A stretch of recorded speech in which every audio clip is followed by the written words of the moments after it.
It should be easy to agree that schools, especially primary schools, should focus solely on facts-based education without political overtones. To speak more about the importance of defeating the previous question because of the potential indoctrination of school children posed by schools teaching critical race theory, I yield 3 minutes to my good friend, Ms. Mace of South Carolina. Gentlelady is recognized for 3 minutes. Thank you, Madam Speaker. I rise in opposition today to moving the previous question so that we can immediately consider H.R. 4698, a critical bill to ensure none of the funds made available in any legislation providing appropriations may be used to teach or advance concepts that separate individuals based on race, color, or national origin, that would assign characteristics or assumptions to individuals based on race, color, or national origin, or that would state or imply that the United States is an inherently racist country.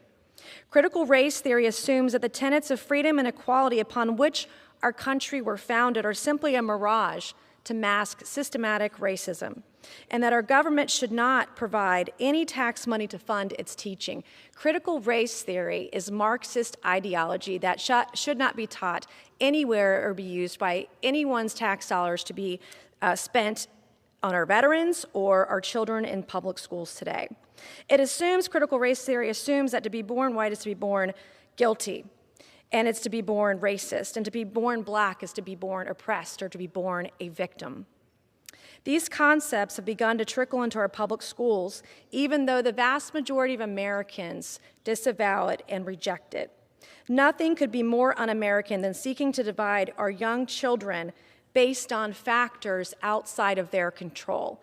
And you can watch many school board meetings across the nation right now where parents, black and white, are rejecting critical race theory. The future leaders of our country must be encouraged to chart their own path without seeing everything through their lens of race.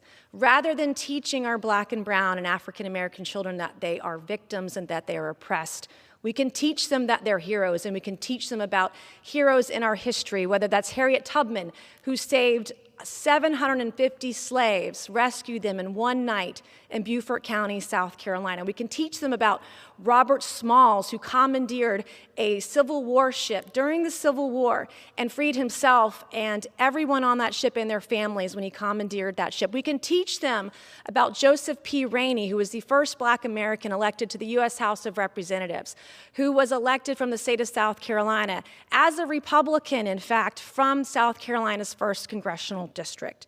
Thank you, Madam Speaker, and I yield.